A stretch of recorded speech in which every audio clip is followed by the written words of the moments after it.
Hello, everybody, and welcome the world over. I'm doing my best Tom Catalini tonight. I'm Jen LeClaire.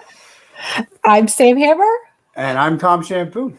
And this is Let's Talk Melrose. Melrose, a show where Melrosians talk to other Melrosians about all things Melrose. And we have to let you know, Tom Catalini is with his family tonight, celebrating his son Alec's birthday. Yes, so happy birthday, Alec. Priorities. I know. We'll have to see. Maybe Tom will find time to pop in later. We'll have to see how the birthday celebrations go down. We have to speak to him behind the scenes here. This is not right. Yeah. This is really hard to do without, and we don't have any air horn and there's no sound effects. Yeah, exactly. Right. We'll do our own impressions of the news when it's time. But meanwhile, there were all kinds of other celebrations and great things happening over the weekend, starting with Melrose Drama, right? Yes. So we had the Melrose Drama performed The Wizard of Oz. It was actually really fantastic. We ended up watching outside, very scattered with a few neighbors, because our neighbor, Jackson Cerise, was the Cowardly Lion, although anything but cowardly. And he was phenomenal. So congrats to the Melrose Drama program for pulling it off. That must have been pretty interesting. Sometimes they were masked, sometimes they weren't. We did envy the people actually in the auditorium. Yes. But and next show, we're right there again. Hopefully we can all get tickets inside. But yeah. So I was going to say, so you guys single-handedly crashed the budget expectations because you didn't buy tickets for everybody. We did buy tickets. That's not true. That's not true. That's not true. We did. Actually, if I'm being honest, I did not buy a ticket, but I did make a donation. So there you go. You can do it that way. But I always support Melrose Drama. It's an award-winning program. They are amazing, and again, kudos to the sets look beautiful. I mean, we could only see them on the screen, but the sets and costumes were gorgeous. So bravo, well done. And you can tell they worked really hard. They worked really hard on that. So it looked really good. I'm sorry I missed it. So that was Saturday night. And then Sunday, we woke up the next day. What did we do? We met you downtown, right, Tom? Hit the street. Yeah, Tom walked all the way from Portland, straight from a visit with Zwerko. I did. I had an exciting Sunday. My wife and I celebrated our anniversary. We went away, COVID compliant. We had an overnight in Portland, Maine. It was great fun. And while we're in Portland, Maine, walking around after lunch, poking around downtown Portland, boom, there's Mike Zwerko and his wife, Aaron. That's so awesome. So the first thing we have to do is get a selfie. Hey, let's get a selfie. And then you can talk to him. So great. And then, and after we arrived back into Melrose around 4:45 or 5 o'clock, whatever it was. Time. My wife said I have to unpack and do a couple things. I said, okay. And I got back in the car and went right down to Free Streets of Melrose on Sunday from 4 to 6. It was a lot of fun. I got there and you were all in the middle of the street hanging out like it was a beach day or something. Sat down like we owned that place. Low tide. Right. You're waiting for high tide to come in, Right. But so here's a picture of us. Here we are. That is Lynn Fells Parkway. That's amazing. I've never sat in the middle of Lynn Fells Parkway. It was still a little dangerous. I'm not going to lie. Like those bikers, those kids got real close. Yep. So for those who did not happen to see, sorry, Sam, go ahead. I was saying it was a lot of fun. Yeah. I was just going to say, so for those who didn't happen to make it down there, it was 2 hours from 4 to 6 p.m. Shut down end to end, and lots of people out, lots of kids out, lots of bikes and rollerbladers and trikes and four-wheel vehicles, scooters, razors, all that kind of stuff. And it looked like it was a lot of fun. I think the mayor even brought cornhole games. Yeah, so I saw them playing cornhole, somewhere. chalk drawing. People were drawing and just hanging out. It was a nice day hanging out. So yeah, it was fun. Fantastic way to continue the celebrations of Earth Day and keeping the cars at home, et cetera, and like using, finding, better ways to utilize our streets. Let's do more of this, Melrose. We love, everybody loves it. Let's do it there. Let's do it downtown. Let's open up dining and let's open up Main Street. Let's get the people. Let's get the people out. Get the people out. Yep. I agree. I totally agree. And let's get some food trucks, concession stands. Yeah. We some bands maybe. Yep. So all right. So I think we have to move on, and we don't have any sound effects. So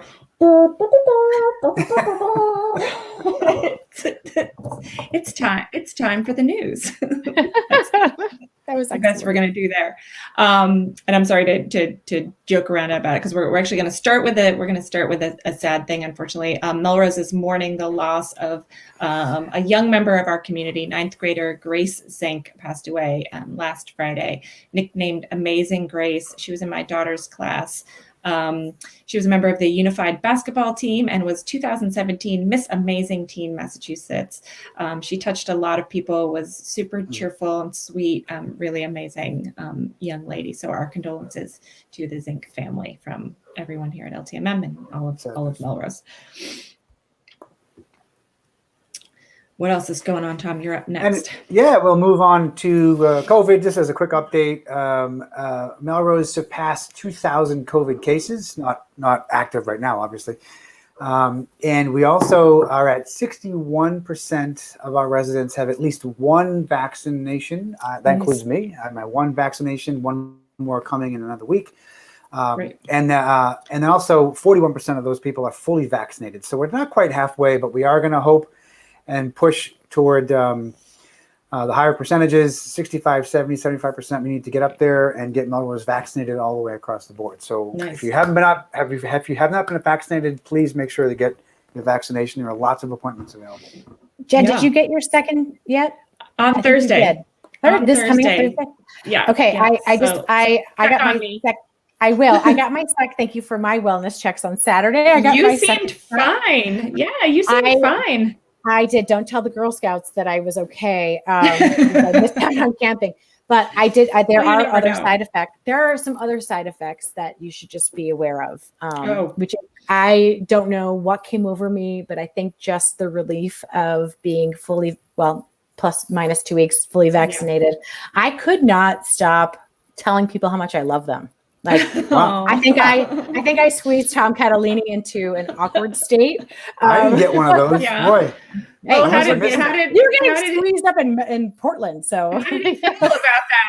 What happened to him after you squeezed him like that? We should take a look at the results. We should take a look at the results of what happened to him after that. I did. He was like, "What is this about?" I think you're not Tom picking up what I'm putting down. I've got it right here. He's coming in. Hold on, everybody. Here comes Tom. Catalini, yeah. I know. I have a magic grasp. That's just what happens after you get some attention from Sam Hammer. Look at that. So the chest hair comes out. Looking good, Tom Catalini. So I thought you meant that the effects of the vaccination were that's what you saw. Your eyesight was going wonky. Even better. That would be amazing. So Catalini has to grow a mustache. At the very least, he needs to get a mustache. Right. As when the masks come off, you're gonna see that Tom's been growing a mustache the whole time. There he is. So he's working on that because by July 4th, President Biden hopes to have 70% of all Americans vaccinated by that date, and then there's August 1st is the goal for kind of everything fully reopened. So Tom's working on growing his mustache, and the rest of us are working on getting vaxxed and getting everything fully reopened by kind of sometime midsummer. So that's good. And also there should be I think we should expect an announcement next week. It sounds like that the vaccine will be approved for the next younger set of teens, 12 to 15. I think the FDA, they're expecting an announcement that the FDA will be able to approve that. So that's good too. And that's 12 to 15? I think it's 12 to 15. Yeah. Because right now it's 16 and up. So they kind of go backwards in chunks. So you have to test, younger and younger in sort of chunks like that. So, yeah. All right. So moving along in the Melrose Biz Buzz, which we're gonna call it. Couple quick announcements from the Chamber of Commerce. There apparently is a sidewalk sale this Saturday, so there's all kinds of new, we have a little graphic for that weekend fun stuff coming up. So it's just hopefully the weather's good. It's just another way of kind of like getting outside. Support your local business. Walk around downtown. Parklets are out now, so walk around downtown, do a little shopping. I think businesses will have things out, I guess, on the sidewalk a little bit. I don't know much more about it. And Jen, so it says shop, dine, and do business in Melrose. Of course, always. We want to always encourage that. Do we know if it's not special hours? It's just the regular hours that the stores are open. I think so. Yeah. And then just come on down and shop local. Yeah, that graphic is everything I know. So about it. But I also know that Yara Chocolates on over by Bohemian Cafe over by Cedar Park. Yara Chocolates have been already like a great addition to the community and already just very generous to the community. And but they are going to start offering gelato. So that's that's amazing. I'm down with that. That's going to be exciting. So looking forward to it. Yep, we should make sure to be first in line so we can then say, hey everyone, we went down to try the gelato and it was what flavor, and we'll ask the community now, like what flavors does everybody want? What do we need? What do they need to stock? That's a good question.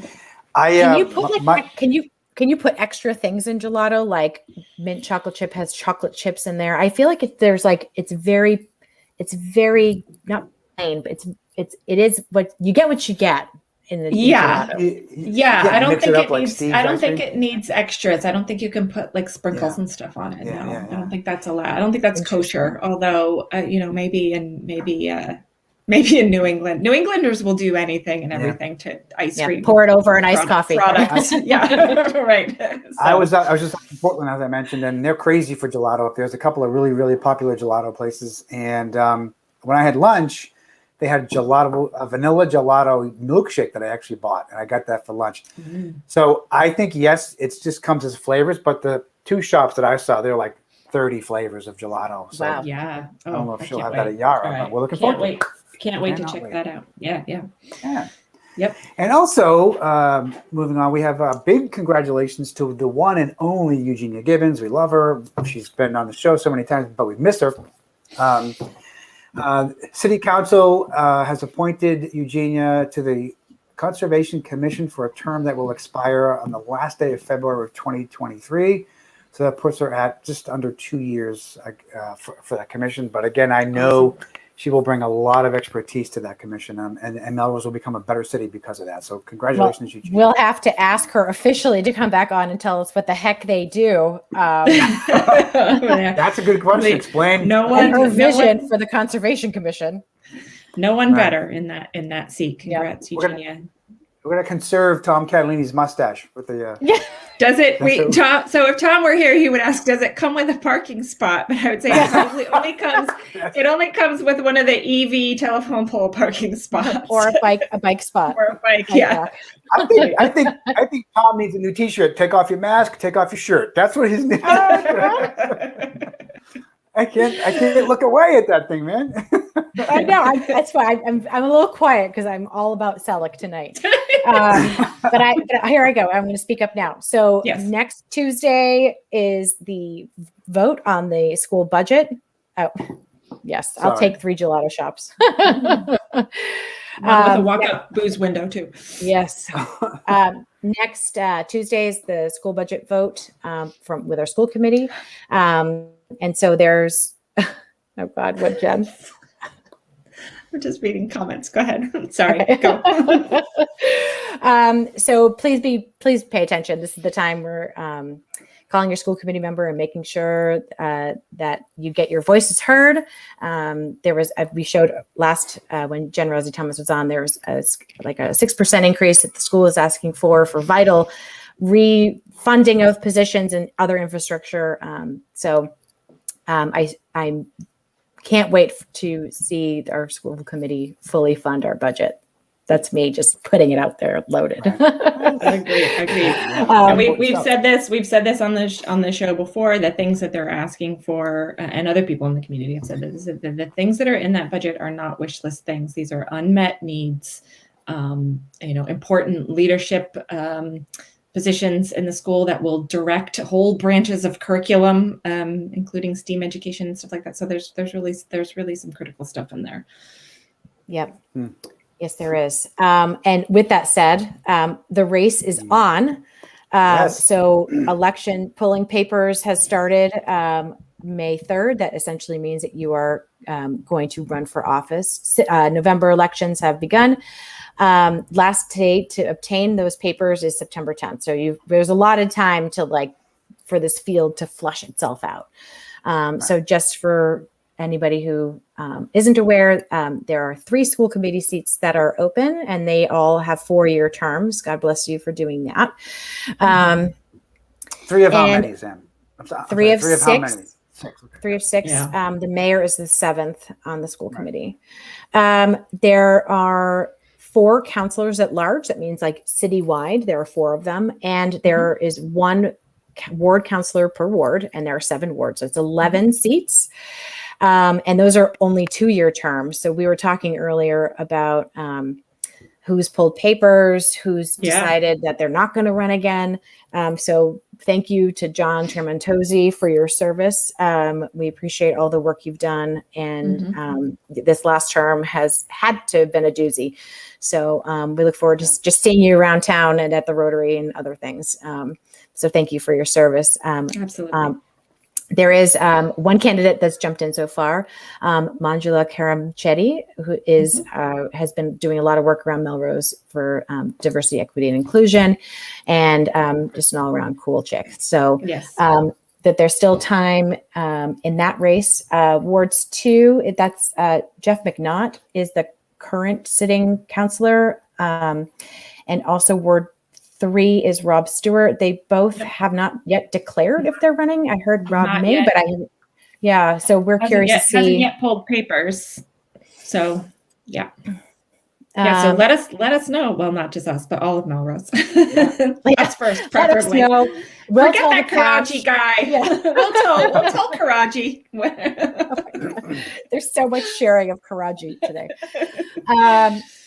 In wards 4 and 5, so Mark Garapay and Sean McMaster, they have pulled papers. So they are running for re-election. Jen Gregoritis in Ward 6 also has pulled papers for re-election for the seat in Ward 6. And also thank you, Corey Thomas, for your last 2 years of service. Again, this has been quite a crazy time to be sitting at that table. Sure. So thank you. Friend of the show, Ryan Williams, also guest once or thrice, is running again. He came really close last time. He lost by 4 votes. Yeah. 4 votes. Yeah. Ooh, Wow. So it'll be interesting to see somebody who's extremely passionate for the bike ped, sit at that table and actually start to pull some levers. So more parklets. They already do it. They already do a pretty good job of that, actually. I would say the bike ped. Kudos to them. They thank you. They have a fairly strong voice in Melrose. Yes. So they do great work. It's going to be a whole new turnover. 9 out of the 11 were new in 2019. So. It's going to be interesting. And then just one other quick thing, the 4 at-large seats, the incumbents have pulled papers to run again, but there's still time if people want to jump in the race. Kristinella, Maya Jamaluddin, Lila Migliorelli, and Jack Eccles have been serving in those chairs, but as we were talking about, as Jen just mentioned, these are 2-year terms, and the entire council opens, those seats open up every 2 years. Right. And so I don't know. What do you guys think about 9 out of 11 were new in 2019. That's I feel like the institutional knowledge loss potential is pretty great. And I was saying earlier, I would be motivated to run only on the platform that I would split that vote. So every year, half of the city council is elected versus every other year, the entire city council is elected. Right. It makes sense. I don't know why you don't stagger those elections. And that way you'll always have people who are going to be in place and sharing knowledge with new people coming in. 9 of 11 2 years ago, that means that nobody had the opportunity to learn from somebody else, really, right? They all had to learn together, brand new. And that feels like a big obstacle for a place like Melrose, you know? I think we definitely felt the impacts of that sometimes in the last couple of years. I think that was felt. It felt like we were, there were times when it felt like we were, for lack of a better word, kind of, like sort of tripping a little bit. But I agree. I think there needs to be a nice balance between institutional knowledge and change and freshness. I think those two things can be complementary. Yeah. So I don't know how you do that, even odd numbers. I don't know how you'd figure out how to do that. But I mean, certainly the 4 at large, 2 and 2. But I don't know how you set that in motion anyway. But yeah, the race is on, and there's time still. The election's in November. The deadline to pull papers is, Sam, you're going to know this, but way better than me. It's September something. September 10th. I only knew because you wrote it in our notes. So thank you. So there's time. So it'll be interesting. We'll see. I'm hoping to start hearing from everyone again. I think now's the time. Like, let's hear from our city councilors again. Find out what they think about things. I think I just read the comment and made you laugh out loud. That just about threw me on the show. Yeah, thank you. Yes, and I shall not be running for office, and this is why. So,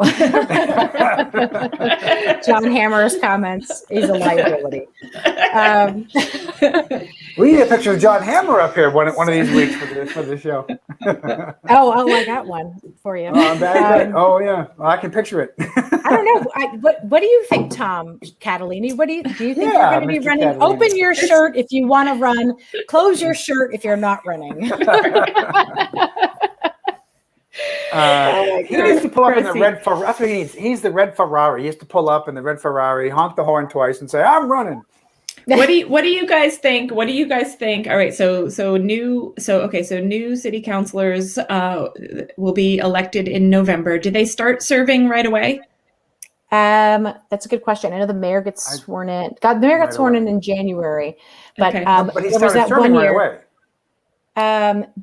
There was that 1 year when there was a switch, and they did vote for their board president, and then they went in, they got inaugurated, and they were all set. So okay, so here's my next question. Like, what kinds of things would you guys want to hear from the candidates? What do we think? We've gotten through COVID. We're now in COVID recovery. What kind of issues do you guys think are going to be the most pressing for Melrose going forward in the next couple of years? If you're sitting in that seat, what do you need to have your head around most? Well, I always like to talk about the budget. So we found out very recently about, I want to hear from these candidates who are sitting and those that are new, what they would hope for this, not only how we monitor and manage our free cash situation throughout our operating budget year, and then when the free cash is known. But sorry, I'm bringing this down. We're losing viewers. Okay, but also the $8 million from the federal government that's coming in. What is your vision for Melrose? I think that was one thing that I was hoping to impress upon folks, even in the last election. Tell me your vision, close your eyes and show me what you see when you think about Melrose. Because we have a really interesting opportunity that's happening right now, but will impact us for the next generation. Yeah. Yeah. And I think there's incremental stuff that feels more like, let's do this because it's nice to do. But I think there's bigger picture stuff which is to drive Melrose into the leadership position in Massachusetts in many areas. I think we just, Earth Week last week, we celebrated our 10th anniversary as a green community. Let's drive that forward more. I think Sam's right. The budget items that aren't just like paving the holes or fixing the whatevers, but what are the things that we need to do to elevate, not just maintain? And I feel like the money, we discussed this before, the money we have coming in both from the free cash and also from the $8 million from the federal government, but also just without that, I feel like there's still a conversation. If we had all the money in the world that we wanted, what would you do?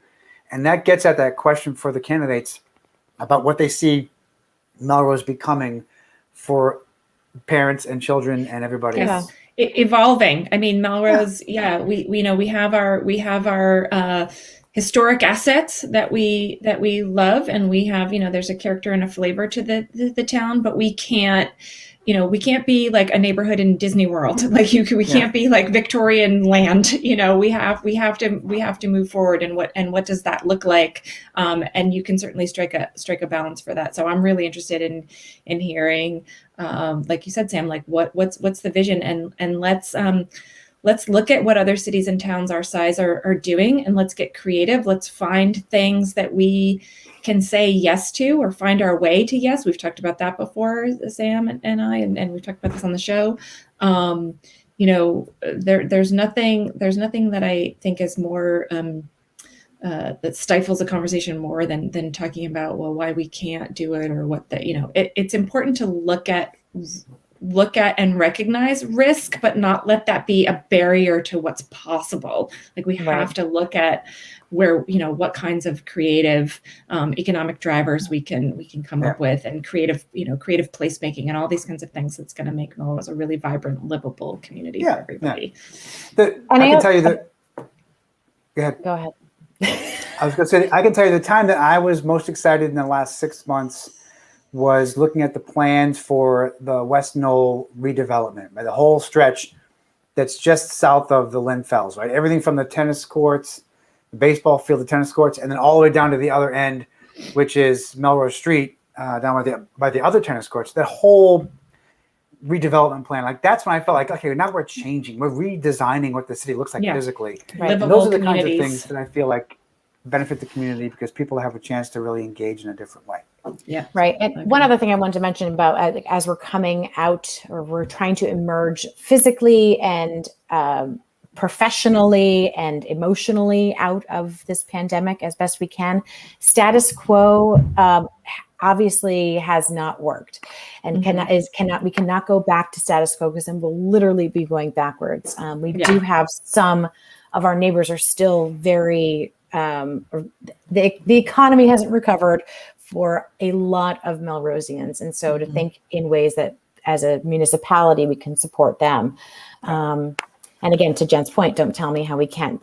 Let's get to yes and figure out how we can help small businesses thrive, how we can help women get back in the workplace, how we can help parents who are struggling to pay for childcare. Anyway, I'm going to put up Rebecca's comment again, just for myself. Yes. Thank you, Rebecca. I think we should save that one forever. How do we? Yes, we're just going to put that up whenever we need it. And thanks for right. Oh, Rebecca agrees. She agrees. Always thinks I'm right. We're going to hold on to that one. Thank you for watching. Rebecca is with Beacon Hill Wine. We're trying to get businesses like hers and Buckaloo's and the other place down the street that's opening on the corner, new licensing, we are all responsible adults here in Melrose. We can handle, dining and golfing and beveraging and all that sort of stuff. So we're bring it on, all of it. So with regard to the city council, the race is on. We will keep following it. We're excited. We'll hopefully kind of get a chance to talk to a lot of people. What other race was on over the weekend that we were reminded of? So if you need if we need an MC for the city council race, I think Tom Catalini could serve as a good MC. That might be a new. Send in his picture. Just send in the picture right there. A new thing. If you didn't catch Tom MCing the Scout Pack 615, I think it is, Pinewood Derby. first of all, I love that event. It's so cool. It's so creative. There we go. And MMTV filmed and produced it. MC'd by Tom Catalini. It's awesome. So they build these race cars, and there's a track in it, and there's different heats, and it's a really cool, beloved event in Melrose. And MMTV and Tom Cat helped bring it all home. So check it out on YouTube if you haven't seen it. And those would be some great. So Tom was saying that he didn't see necessarily the races live, but he had to stand in a room or whatever by himself and record responses and reactions to things like "whoa" or whatever. So I think, Mike, if we could get those sound bites, yes, we're gonna need those. That's a necessary to replace the next step. Yay! That would be outstanding. I think both. I think they're complementary. Very cool. All right. We at the end. I think we're near the end. We are, and we don't even have the ability to dance it off with the music, or do we? I don't know. No, we don't. What is but happening? Here's what I was going to say. We can break ground here by putting the beginning at the end if you want. We're more than happy to show the video again. I think that's the best. I think we that's can show the video thing. again, and everyone can dance at home. Don't try this at home. That sounds good. Because otherwise, no one can dance at all, and that's true. Fair. That's true. All right. So the music is clearly more important. So with that said, we'll take everybody out with the theme song again, and we'll see you around town, everybody. Bye, everybody.